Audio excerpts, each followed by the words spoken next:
chair, doing some gardening, doing some walking. It's not only good for your muscles and your heart, but it also is brain food as well. Obviously, don't smoke.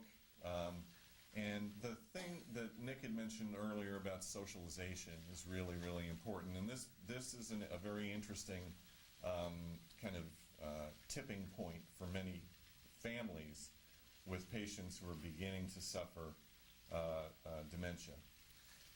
We know that socialization, social support, the ability to interact with peers and to engage in normal, enjoyable activities is actually critical for the sustaining of both cognitive and physical function. And when people begin to lose the opportunity to socialize, when a husband loses a wife, or when someone suddenly moves away from their normal peer group, the brain and the body suffers.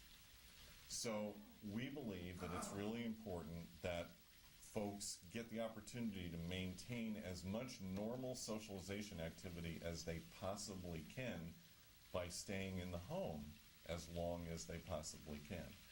But when you begin seeing staying in the home is accompanied by withdrawal from those social activities, then that might be a sign that you need to augment those social activities, perhaps with some more structured activity as might be available at a program like Nick's or at a health club or at a continuous care facility or something like that. So it's a balance between taking over and allowing your loved one to maintain their natural environment activities as much as possible.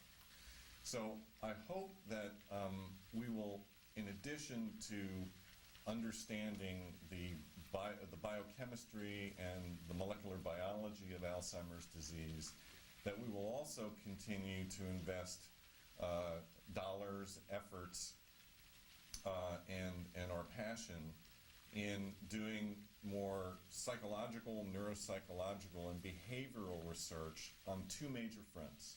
One, to better understand how we can identify folks who are at risk from the bio, psycho, and social perspectives early enough in the disease that when these guys come up with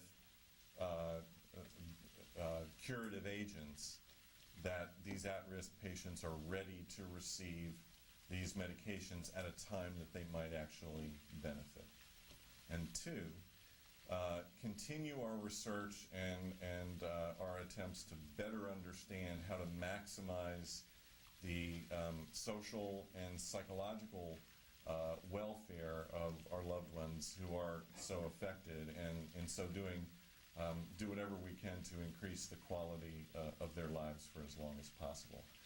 I do want to say, as the clinician in this group, that the word impressive is not really strong enough to describe what Nick has built here. It's truly amazing, and one of the opportunities that we hope to realize is to partner with Nick to perhaps do some research that might benefit quality of care and quality of life between institutions like University of South Florida and University of Florida and Tanglewood Manor, so that we can truly kind of live the mantra that we all talk about, which is translational research, translating from the lab to activities that really make a difference to patients. So Nick, thank you so much for this opportunity.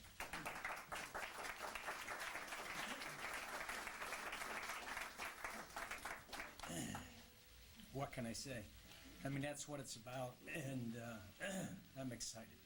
So we're going to have a question and answer. So I'm going to get another mic and I'll walk around.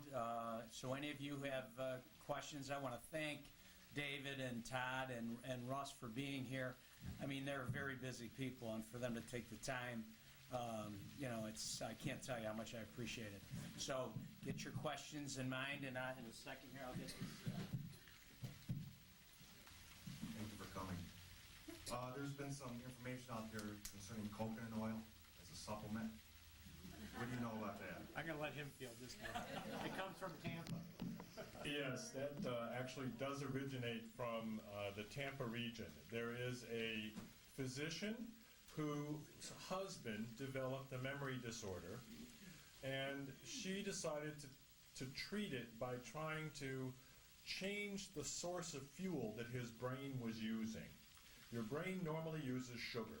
It uses enormous amounts of sugar. It's 10 times more metabolically active than the rest of your body at rest. However, she thought that perhaps ketone bodies, which are another potential source of energy, when you use fats as fuel, that's what ketone bodies are from. So she thought that coconut oil might benefit her husband, and according to her, her husband's had a miraculous recovery. However, this is a single case. We don't know that he actually had Alzheimer's disease, and we don't know if it's really a symptomatic effect, which I actually think it is, rather than a disease-modifying effect. That is, it's truly affecting the underlying process. Nonetheless, we wish at USF to do a short trial with coconut oil in our population. And we want to find out if it's the people who have amyloid or the people who don't have amyloid who may differentially respond to this. So she's written a book. She's been on, the internet at very high level. All of the patients who come to see our physicians at the Institute ask about this. I can tell you that at this point it's an anecdote, but we'll find out. There is a problem, however, I'll warn you about with coconut oil. There's one side effect that's referred to as explosive diarrhea. So you may want to initiate with caution. I would just add that there's a lot of this kind of data that comes out, and I think someday we hope that it will turn out to be true. But most of the time in these anecdotal reports, a lot of investigation goes into it, and it's proven to have little or no effect. And especially in Alzheimer's disease, even in controlled drug trials, there's a placebo effect.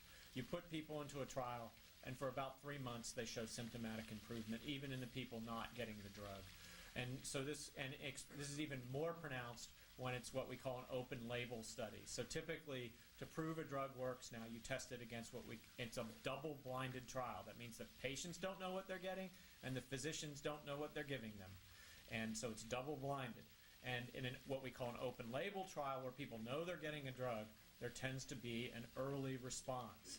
And most of those don't pan out when they turn to a larger study. We'd love it if it was different, but we've yet to see many of those that have been reproducible. Okay, anybody else? Toward the end of my mother's life, and she had been diagnosed with Alzheimer's, she went to a different physician who got her electrolytes in balance, and prior to that, she did not know me, and after that occurred, she did know me, and I wondered if the biology that you're doing includes electrolytes. Well, that would be what I think. This is one of the problems, and why it's so important to go to to seek out the best medical care you can. That would be if it's an electrolyte imbalance causing cognitive disturbance. That would be what we call delirium. It's not really true dementia. And so there, many things. What we could do now is the laundry list of medications that many elderly take. Many of those contribute to cognitive dysfunction. So one of the things you might do is say, I'm taking things like a statin could cause memory problems. So cholesterol-lowering agents, and there are a whole host of other medications that could do this, as well as just having, poor nutrition or poor, other